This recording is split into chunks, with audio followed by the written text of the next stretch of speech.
in the what? Come on, it is Living in the Black. And I'm Marcus Benjamin, and I'm glad to be hanging out with you for the next 35 or so minutes. And I'm going to have an intriguing conversation with a special guest. Normally when I say that, people start thinking, oh man, Mika is with him. It's getting ready to be raw, unfiltered. It's going to be amazing. But listen, although we love having Mika with us, we have one of the second best options with us today. So listen, today in the studio, we have none other than who? Marcus Isaiah Benjamin. Can you guys believe we got Marcus Isaiah Benjamin on camera? Come on, you guys. Come on, give it up for in the house. We call him Zay in the house. But man, what's up, man? Glad to be here. That was an amazing intro. I appreciate it. I appreciate that. That was a really good intro. Listen, so was this your idea or my idea? This was 100% my idea. 100% my idea. 100%. 100% my idea. Kids sometimes have a way of forgetting stuff. They have a way of forgetting stuff. And I said, I've been trying to get you on camera for the last 5 to 6 years, but somehow mysteriously, magically, he doesn't remember any of that. He just remembers when he says, hey, Dad, I need to come into the studio and we need to talk about some stuff together. I felt like I was a little bit more intentional at this time. So I feel like before we didn't really, it was kind of playing it by ear, seeing what happens. But I think now it was more intentional. So I would 100% take the credit for making it happen. Okay. Well, but it takes two to tango. So it takes two to tango. I appreciate you. The statement is when the student is ready, the teacher appears. So I guess what we're saying is when you got ready, then you had the epiphany, you had the awareness, and it's like, okay, let's do this. Fair enough. Let's do this. Fair enough. So let me ask you a quick question, kind of off the cuff. When you've heard about Living in the Black, you've heard me talking about Living in the Black, you've seen Living in the Black, but just from your perspective, just explain to us what you think and how you understand Living in the Black. I would say primarily I see Living in the Black as an outlet to be able to emphasize the importance of people, relationship building, and helping people get to the next level in every area of their life, and not just elevating each individual person, but giving them the tools to be able to elevate others with them as well. So for every one person you pick up, they're picking up a person that's also a chain reaction to pick up another person. And the consistency of that is what I think builds communities, and I think that's what Living in the Black is trying to do. Fantastic. And being successful in doing. Yeah, fantastic. Well, I mean, that's kind of it in a nutshell. When we started Living in the Black, I mean, of course, we've said, for years, the concept came, the idea came when I was a banker at BB&T back in about 2002, 2003. Of course, now it's Truist. That's where just the concept of living or being in the black, that's where it got really cemented in my mind. But then over the years, it became more of a spiritual concept, right? It became more of a, hold on for a second. God wants his people to be out of deficits. God wants his people to have life and life more abundantly. God wants his people to experience abundance in every area of life. David wrote, you anoint my head with oil and my cup runs over, right? So there's this concept of abundance, more than enough and so forth. So it began to evolve. And of course, now it's dealing with having more than enough in every area of life, spiritually, emotionally, physically, financially, and relationally. And so our conversation starts off with the relationship part and relationships in general. I mean, you have romantic relationships, you have professional relationships, you have peer relationships, you have mother-father relationships, parent-child, sibling. So you have all these dynamics of relationships. But you said something very interesting when we were talking last night. I asked you, what is the common thread or one of the common threads that you see in the lives of successful people? What was your response? Let's start our conversation there. I responded by saying that I believe that a lot of successful people have the ability to build, manage, and execute successful relationships with people in every area of their lives. Because if you're able to successfully, navigate relationships with people in an effective way that benefits both parties, I believe that you can be successful in every area, because it takes more than just one person to make successful decisions and make things happen. And so if you're able to successfully navigate relationships understand people, have emotional intelligence to understand people and situations, you'll always have a leading step on others who don't necessarily have those same characteristics and traits. Yeah, yeah. That's really good, Isaiah, because Scripture says two are better than one. Scripture says a threefold cord is not easily broken. When Adam was in the garden, he said it's not good for man to be alone. The Bible says one can chase 1,000, two can put 10,000 to flight. Scripture says we're workers together with God. I mean, so often throughout the Scripture, to your point, God points to the veracity of relationships, which brings up interpersonal skills, which brings up emotional intelligence, relational intelligence, likability. It brings up these variables because we're created to function in relationships, mother, child, father, mother, child, parents, and then it broadens out, from there. So when you say success, or when I say successful people, and you hear me saying a characteristic that successful people have, what do you think I mean when I'm saying success? How do you interpret success just generically? I think success I think it should be categorized in a way that a person carries themselves in a way that affects other people. So I feel like in every walk of your life, whether that's relationships, whether that's professionally in business, whether that is being, in parenting your children, I feel like the true measure of success is how well you affect the other party in that sense. Because with your children being raised in a great household, with you imparting it to them and raising them the way that you would want them to be raised, and effectively, the testament of your success is through them. In business, the effectiveness of your relationship and the success of that business is, I think, the true measure of your success in that relationship and managing that. In marriage, it's more so how, between, man and wife, it's how you go through life challenges with each other, and how you come out of those challenges can measure the success of that relationship. And I feel that in those areas, as much as you want to attribute success to the person themselves, I think you have to look at the other party and what they're trying to affect to effectively be able to, I guess, attribute success to that. Got it. So it's like, what I'm thinking about is Zig Ziglar made a statement probably 30 or 40 years ago. He said, if you help enough people get what they want, you will inevitably get what you want. So success, as you said, it is measured by what happens in the lives of other people. From a business standpoint, it's about the customers. It's about the employees. It's about the shareholders. From a family standpoint, it's about the spouse and the children, right? From a child standpoint, it's about how they develop and grow into the godly or sound principles that the parents are teaching and modeling. Now, we know that's not always the case. Sometimes children are in dysfunctional environments and certain things they need to rebel from. Say, hey, nah, we're not doing that. I've grown up and I realize that is dysfunctional. So we're not going to continue that.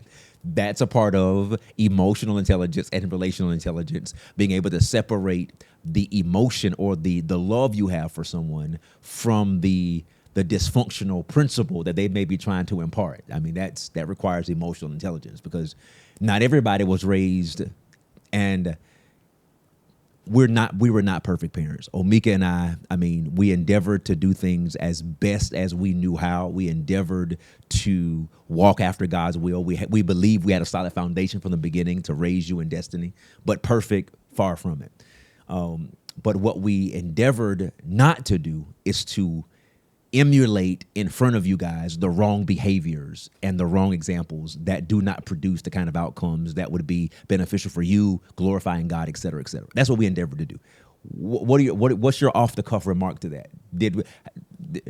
Well, first of all, I'll start by saying y'all may not have been perfect, but you guys were very close to what we would want for ourselves. And we weren't jealous of other parents. So if you weren't perfect, you were close enough to perfect to not make us want or desire another person's parental situation. So I will say that, first off. Secondly, I'll say, to add on to that. That's major. Secondly, I'll say well, no, let me just say real quick, because you've heard me say for years, and you said it a few moments ago, that you can say you're a good parent, but it doesn't matter if you say it. Your kids have to say it. Right. You can say you're a good husband or a good wife. It doesn't matter. The spouse has to say it. So hearing that kind of coming around full circle because I was known to look at Omika when I say Omika. I mean, come on, you got to tell the people the truth now. What's up? You know. Yeah, So exactly. here, but anyway, circle it back. Please continue. I would say also, to add to that point, I would say that a key that I've started to notice over the last few years is that there are two pieces that I think also attribute to success in, you know, relationships and in business and in, you know, relations and things like that, is primarily one, consideration, and also consistency, because I think that consistency and consideration reside together. Are you saying those are subcategories of relationships? Are you saying so underneath relationships is consistency and communication? Yes. Okay. Because I feel that when it comes to consideration, well, consistency just in general, when things are consistent, they develop a pattern, they develop habits, and even on the outside looking in, if you're looking at somebody else being consistent, you're noticing that they're doing the same thing over and over again. And that can be either positive or negative. But in order for that to pair well with consideration, consideration is looking at oneself and setting that aside for somebody else. And so you can't have positive consistency in a non-considered environment. So for the two to operate well together, there has to be consideration, and that consistency that's in that is always going to be positive, because negative consistency there's no breeding ground for consideration in that, because you're not setting yourself aside. Right. So for those two to work well together, I think that definitely also helps successful relationships, successful partnerships, and in building, you know, successful businesses, families, and communities. Consideration, consistency, and consideration. Now, the reason why that word consideration is really hitting hard, and I don't want to pivot to business fully, but if I can just quote Jeff Bezos for a second. And I'm not, you know, whenever we quote people, you know, you guys know when we quote people living in the black, we don't quote them because we agree with all their character and all of their lifestyle choices. We just saying in this area, they've said something that is close to a biblical truth. That's what we mean. But Jeff Bezos said that we at Amazon, we are obsessive about our customers. He said, no one is going to beat us being more obsessive about our customers. So you think about Amazon as the third, you know, most valuable company in the world. Jeff Bezos being vacillating back and forth between the first and the second wealthiest man in the world. And he said for over 20 years, we've been obsessive, not just about our products, not about our services, not our systems, but obsessive about our customers. That sounds like consideration, doesn't it? That what do they want? How fast do they want it? I mean, even before this broadcast, there was a text thread in our family group chat about what Amazon and purchases and delivery and all this kind of stuff. I mean, so they've done an exceptional job of making purchasing what easy, making returns. You get the wrong thing, making returns easy, making credits. They credit, you know, a lot of times people will credit your account 5 days later, right? After we go and figure out what you're going to do, then Amazon will credit you your money immediately. That's all about being what? Excessive or consideration. So I'm using that from a business standpoint, but it applies to every area as well. Yeah, I agree. And I feel like what you just said about them being obsessive and just showing that consideration, that kind of alludes to, like I was saying before, the consistency side of it. Because in order to be obsessive, there has to be some sort of consistency involved in that. Because obsession isn't inconsistent. Hold on, go back. So you said you can't be obsessive one time. That the nature of being obsessive is consistency. So if I'm considering someone and I'm only considering them one time, then I'm not really considering them, because consideration is driven or fueled by consistency. Am I? Exactly. Okay. Wow, that's good. Yeah. So I mean, in that space, you kind of see, like, even from a business perspective, when you talked about Amazon, that with Amazon, no matter what happens, there's a consistency that underlines everything, because you know that, like you just said, the return process, or you talk about prime delivery, you know it's going to be 2 days, or you know it's going to be 1 day. There's a consistency there that obsession, consistency, and consideration all line up together, to where as a customer, however that looks, Amazon's obsessed with their customers. There's consideration there because they're doing something in respect to the customer. The customer feels like they're doing something in respect to them. And there's a consistency there because with Amazon, the fact that there are so many returning customers is because the company is consistent with us. Now we're going to be consistently purchasing from them. Right. So that relationship is also beneficial for both sides. And so even though it's not really spoken about, like the nuances of it, primarily that relationship is a good example in the business side of consistency and consideration being a breeding ground for positive obsessive behavior. Yeah, yeah. I mean, so many thoughts going through my mind because when we do business transformation and when we have to cast vision inside of companies about why they should undergo business transformation, innovate for the future, and so forth, we talk about every company is really three companies. Now, it could be more than three, but every company is at least three companies. It's the company for the customers, it's the company for the employees, and it's the company for the shareholders or partners. So each company has to be considerate. Each company has to be obsessive. Each company has to be consistent about how they deliver value to each member of that company. So the company that's for the employees, which is normally considered what? Human resources, right? HR. The company for the customers, which is normally considered what? Customer service or sales. And then the company for the stockholders or shareholders, which is typically the holding company or the actual legal entity. So if that principle, we see it true in business with the most valuable companies in the world. Amazon spent billions of dollars to build what? Distribution centers all over the country.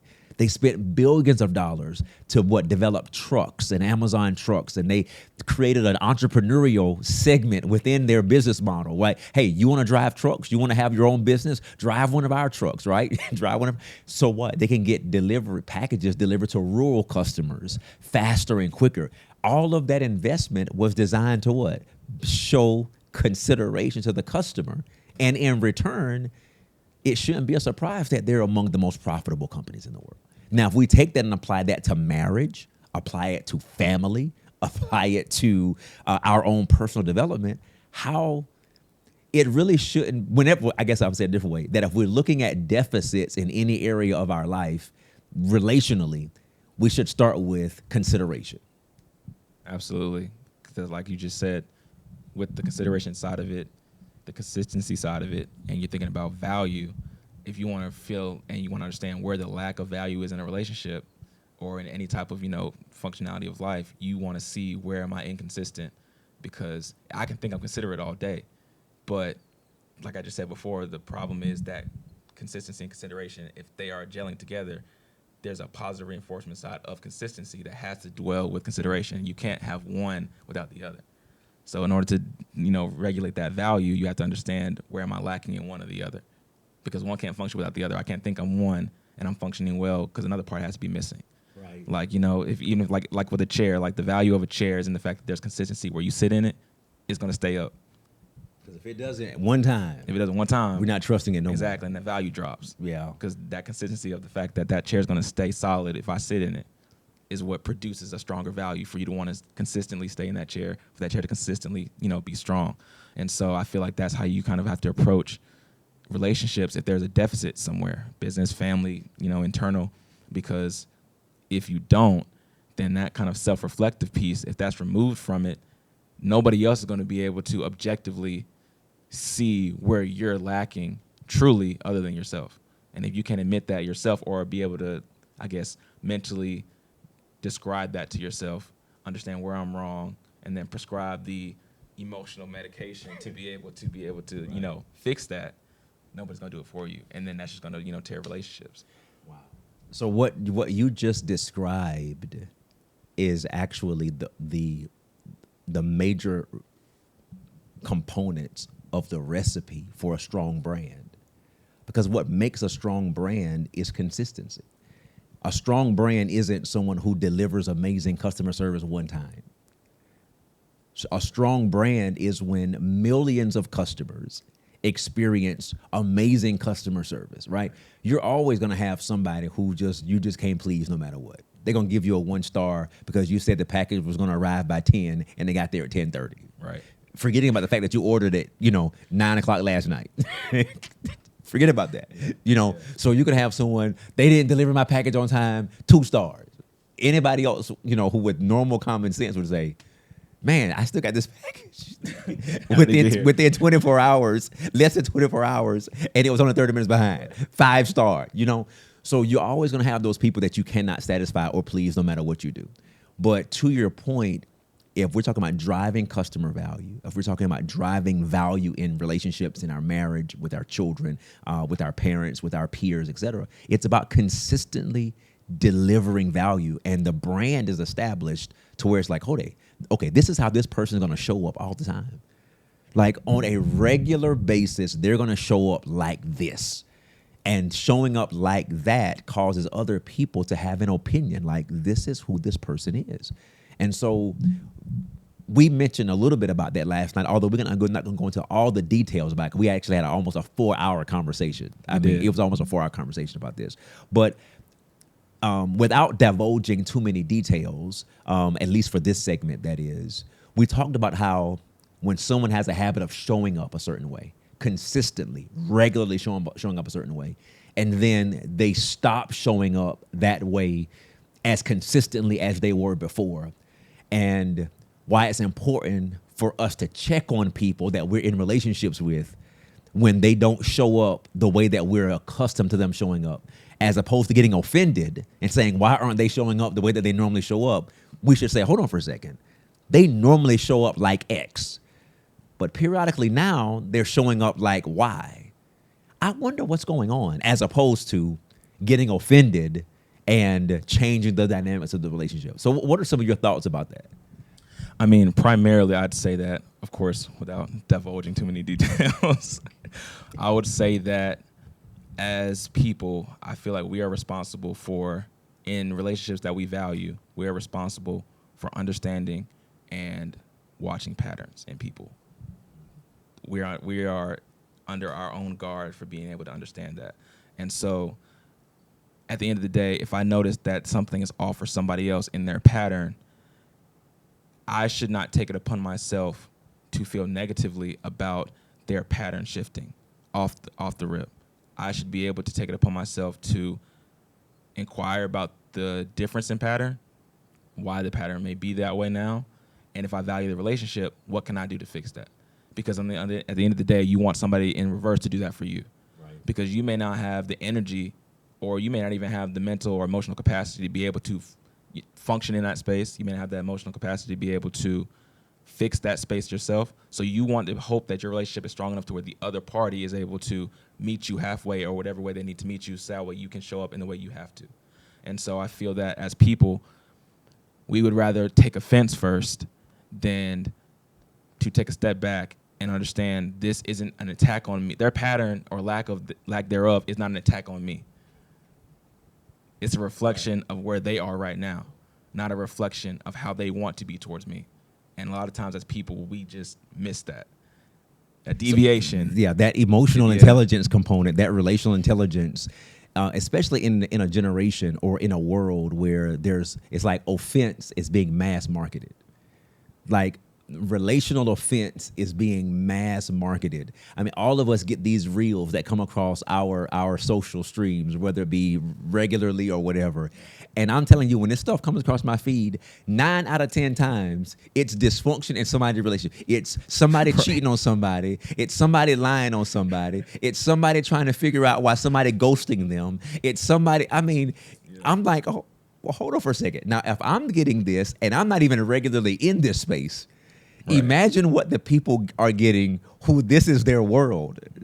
I'm just saying, if I'm scrolling or what the case may be, let's just say I scroll 20 times and one of them come across. Right. Because I'm not regularly in that space. But for the people who are regularly in that space, it's all 20 times that they're getting these kind of reels, shorts, statements, whatever the case may be. So we're mass marketing offense, and it's causing our emotional intelligence to go down. It's causing offense to rise. And so to your point, when someone's pattern is off, the first thing we do is we typically as a society, we're now attacking them, as opposed to saying, hold on for a second. They're normally not showing up like this. I wonder if there's something off or something going on, and if I can provide some support, some help or whatever. Hey, are you good? Yeah, I'm good. No, seriously. Are you good? I've noticed, I'm creating a scenario, over the last couple of weeks, you've been kind of off in some of our conversations, well, no, I'm good. Okay, well, listen, I understand. If you don't want to talk about it, that's cool too, or if there's something going on, but just know, if you do want to talk, I'm here. Because in a way, with you doing that, you're healing a part of your overthinking of where that offense comes from. Because if you're offering that to them as Hold an on, olive branch, say that again. You're healing a part of what? you're healing a part of your overthinking to take that as an offense, because you're giving them the opportunity to take a step and say, you know what, thank you for being there. I understand. I'll come to you if I need you. That way you're alleviating that stress you may feel for the relationship by not even asking the question. Because like we kind of talked about before, for people, we become accustomed to we're comfortable in the offense, because for us, that's a fight we have to fight within ourselves rather than fighting with the other person. On the other side of that, to get clarity, that comes with accountability. And sometimes it may be easier and more comfortable to rest in the offense than to rest in the accountability side of it, because that could either be my taking of accountability or you may have to take accountability. And I would rather sit on the offense side because I can control my offense. I can't control if you're going to take accountability, or I don't want to control me taking accountability because I may not feel wrong. Right. So in that aspect, that's where, like we said, the emotional intelligence side, it can decline if your reaction off the rip is offense. And like you said, offense is mass marketed, because at the end of the day, it's easier to take offense than accountability, because dysfunction for a lot of people can be more comfortable, and it sells. Offense sells. And it's more relatable, because we feel like there's a lot more negative sometimes than there is positive. So it's more relatable than it is to take accountability. So when it's mass marketed that way, it's hard to see accountability be taken in multiple stages and multiple life aspects. But on the offensive side, because it's so mass marketed, because it's easier to maintain, it's more comfortable, especially when that person's taking a step back. When you take the offense, you're not allowing them space. Right. You're taking the space yourself to say, this is how I feel, this is how I feel. I'm going to step on this side. I'm going to let you do what you want to do. Accountability, not even being a part of that, that's what deteriorates relationships. And so that's where emotional intelligence kind of really plays a major role in that. Yeah. Yeah, that's good. I mean, there's so many things I want to talk about that, but I want to jump to a few other subjects, because that overthinking part, when you're having that kind of conversation and it healing overthinking, because so many people have all of these scenarios running in their mind, and none of those scenarios are positive. Right. As opposed to saying, having a scenario, this person doesn't normally show up like that. There must be something wrong, or something is off. So let me go be compassionate toward them, right? Let me be understanding toward them, and then just see what the response is, as opposed to taking it personally. So no, that's really good. That's really good. So let me pivot for a moment. We've talked about emotional intelligence. We've talked about relational intelligence. We talked about consideration and consistency. We talked about a brand. We talked about being obsessive about serving other people. Jesus said the greatest among us will be what? Servant of all. Jesus said, I didn't come to be served, but I came to what? To serve. So Jesus is the quintessential example. Gandhi said, the greatest way to find yourself is to lose yourself in the service of other people. And so when we start thinking about these things, Jesus was the example. And of course, all these other thought leaders are derivatives or have derivative understanding based on what he said. But this comes back around to what? To family. It comes back around to marriage. It comes back around to peer relationships, etc. That if we're going to be successful in life, when I was a kid, one of the cartoons was, I think it was, whichever one it was Mickey Mouse Clubhouse, or whatever it was. I don't think it was called Clubhouse, but you had Daffy Duck, Donald Duck, Mickey, Minnie, and so forth. Of course, they've existed for, I think, about 100 years. But Scrooge McDuck, nobody liked him. He had all the money in the town. He was the richest guy in the town. And whenever he really felt bad about himself and, nobody liked him and whatever, what would he do? He would go into his basement and he would just roll around in his gold. He would just go roll around in his money, right? We all know that don't work in real life. It doesn't work in real life. Right. So if a person is going to be successful, interpersonal relationships are a part of that, right? We believe that faith is a part of that, because human dignity and value ultimately comes from God. When God said, let us make man in our image and after our likeness, that created a level of human worth and dignity that cannot be replicated by anything else that's alive. Everything else that's alive has value, but nothing has value at that category. We mentioned last night in our conversation that all relationships have to be categorized, right? That when God created living things, his creation was day 1 through 6, right? And on day 1 through 6, he's creating these different bodies, these different heavy elements, heavy objects, planets, stars, solar system, galaxies, so on and so forth. But then he started creating what? Living things. And then he created, on day 6, he created mankind. Everything God created, he categorized it. Everything. So if we're going to be successful in our life, then we have to categorize people. Not necessarily cut people off, not necessarily eliminate people, but we have to properly categorize people so that we can properly respond to them and how we can have a proper expectation of them. Because sometimes we have people in the wrong category. We're expecting something from them in a category that they didn't qualify to be in, but we chose to put them in that category, but they're not mature enough or ready, or maybe they never even signed up to be in that category. Exactly. You have people say, no, say what? Say, you're my new friend. But hold on, they didn't sign up for that.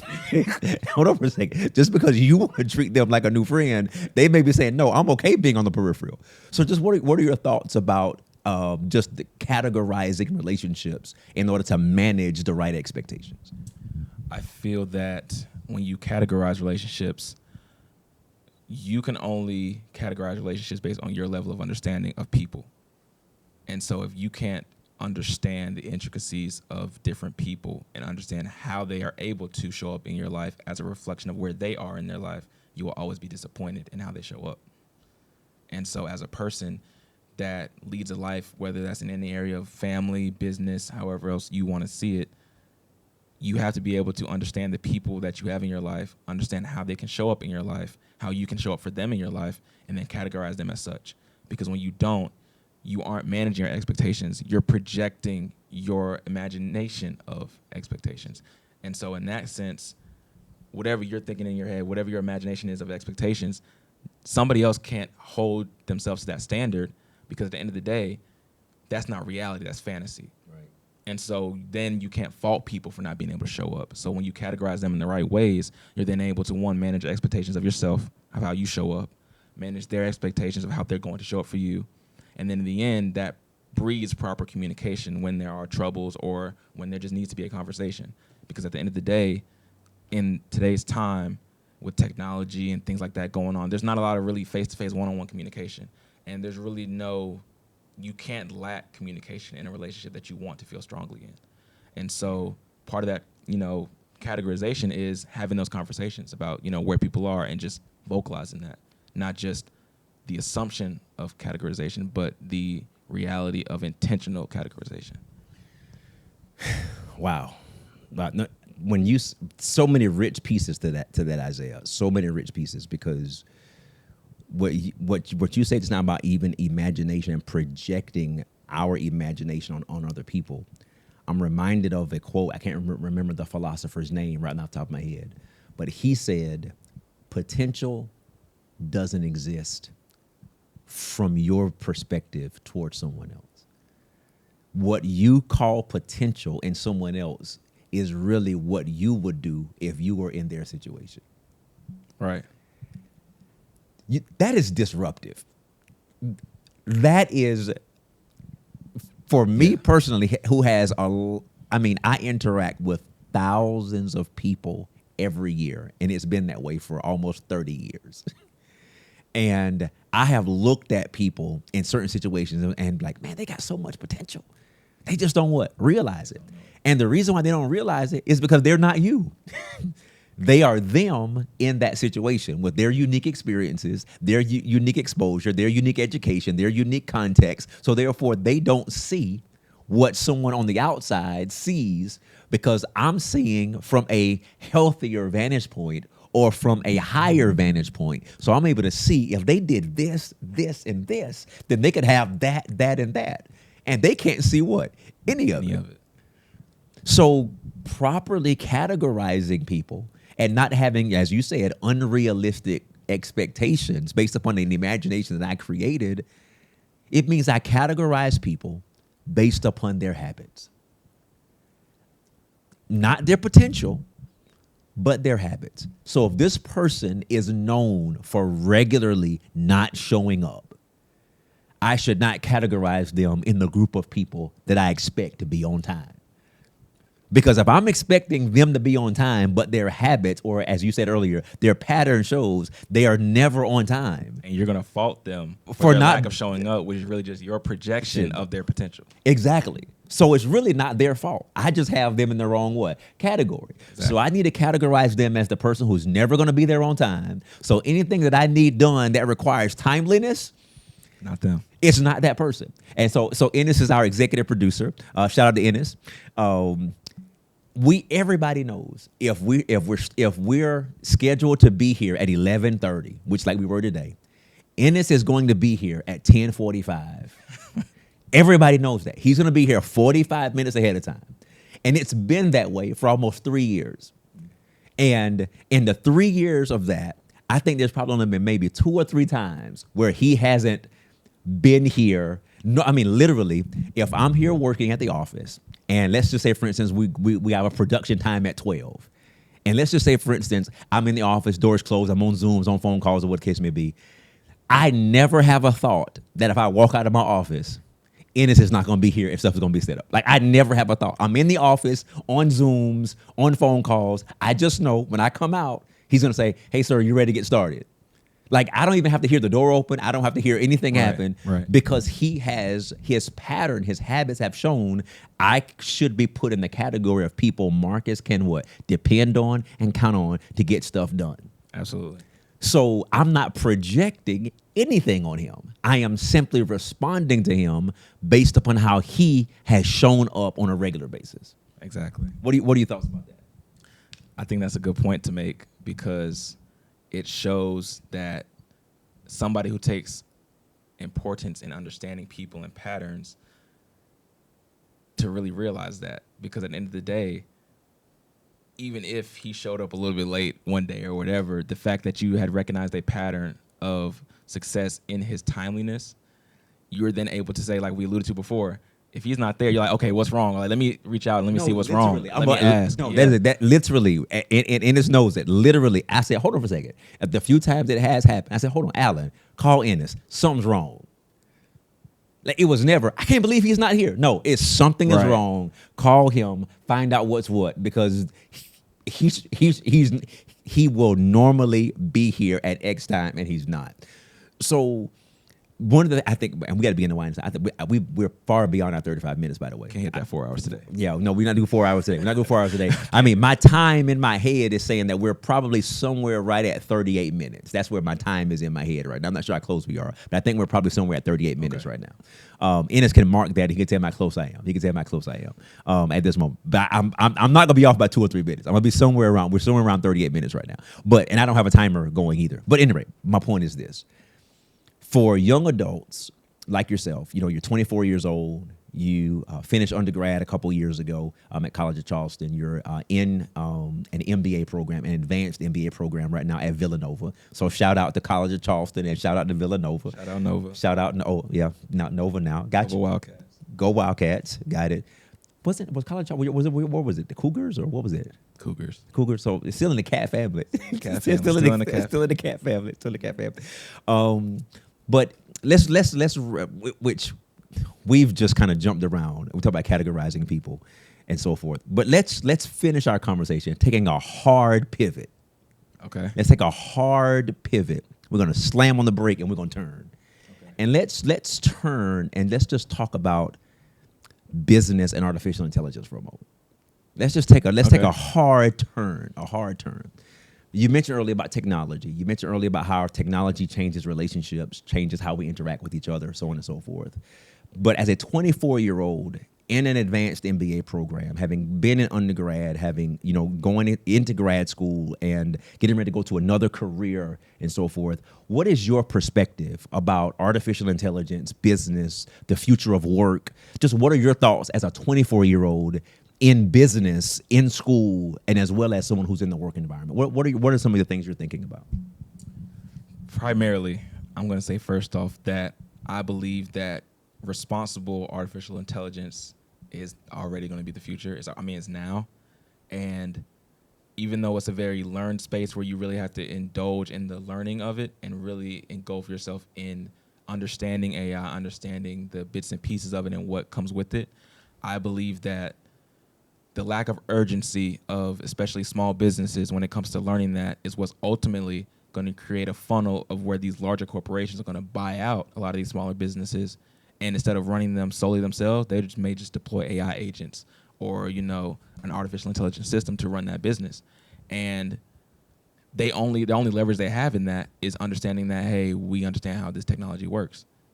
We're not resting in the olden ways of face-to-face marketing or face-to-face running a business.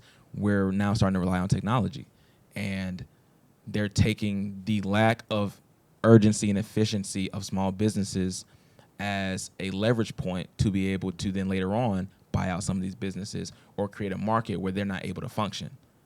And so I think especially for small businesses, especially in the African American community, we have to be able to understand that AI in essence can only be as strong, as we talked about before, as a lot of the input that we put in the system. Right. And so a lot of times, especially now, we're seeing that some of these businesses aren't very trusting of the AI and technology spaces, because if we're small businesses, why do we need such a large scale apparatus and system to manage this? And I think that that is a mindset that in essence is kind of fair considering the landscape, but I think that it's a mindset that's going to be negatively impacted by the growth of larger market companies and larger market businesses.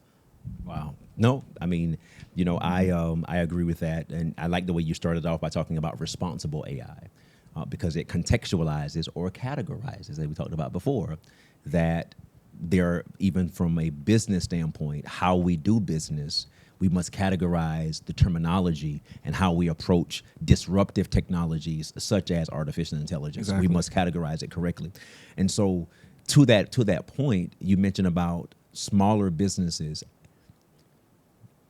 not leveraging artificial intelligence the way that they should, going through the learning curve the way that they need to, and not doing so is actually going to put them in a negative position down the road, because either one, larger companies will buy them out for pennies on the dollar, Right. or larger companies would just change the market dynamic so substantially that they can't afford to compete, and then they're out of business. So it is to the advantage of the smaller business. It is to the advantage of the African American owned business to learn this technology, learn the capacities and the capabilities, hire in the right personnel and the right team to help restructure. Because if not, what was once a profitable or thriving business in 2025 can be non-existent in 2027. That's the reality of the world that we live in. And the train has left the building or left the station, and no matter how much work somebody tries to put in, they're not going to slow that train down. They're not going to slow that train down. As a business too, it's like you're only as strong as your willingness to learn and your willingness to build those relationships. And so part of being successful is being willing to learn and understand, because even if you don't utilize it to its full extent, you want to be able to at least know what you're up against and know the process of what other companies are taking, to then be able to, if you're not fully sold on that, to be able to combat it for a while, to be able to stay afloat. Because if you don't and you just disregard it as a whole, you're going to go under.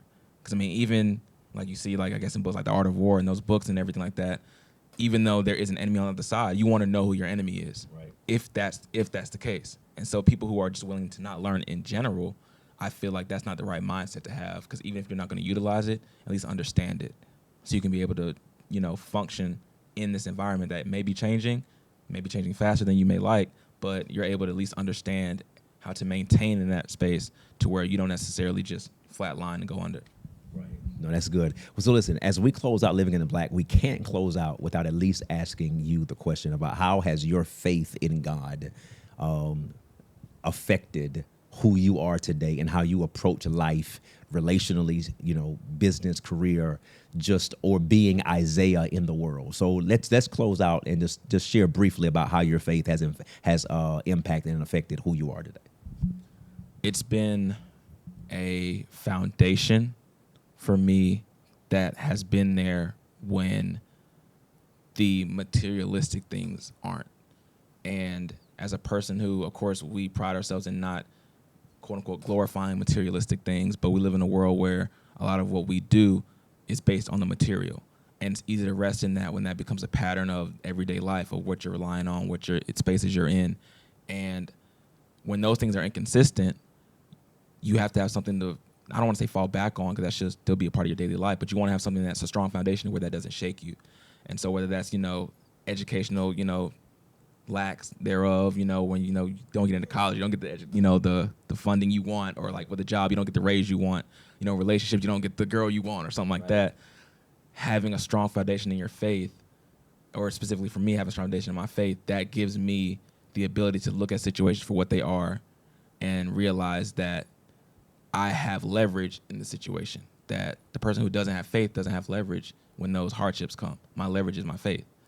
And I think that keeps me from going under. Now listen, I got to do this. Because we're in a social media world. Now, when you say faith, you're meaning faith in what? Faith in who? Oh, faith in God, 100%. Faith in Jesus Christ, faith in God. Like being intentional about faith, not just performative faith, but intentional faith. Because I feel that performative faith will get you the likes, but intentional faith will get you the life that you want. So that's how I personally feel. Well, listen, we're gonna close out on that. Listen, it's Marcus the original, and it's Marcus the better. The byproduct, the better. I mean, we could just give a shout out to whoever you want to give a shout out to, and say goodbye to the people today. Shout out to everybody listening. It takes a lot to sit down and listen to a conversation between a father and son. A very smart father and a very smart son. I will say that's true too. So I appreciate everybody for taking the time to be able to watch this and enjoy our conversation. Fantastic. So listen, until next time, so y'all know who's coming next, right? Y'all know who's coming next. Listen, we're going to have Destiny, a.k.a. Princess. We got Zay here. We're going to have Destiny come in. It's going to be another disruptive conversation. And then we'll wrap this thing up with Omika coming into mid-August. So listen, it is Marcus Benjamin and Isaiah Benjamin. On behalf of Living, we're what? We're living in the black. Life has deficits. It's time to take an exit and live in the black.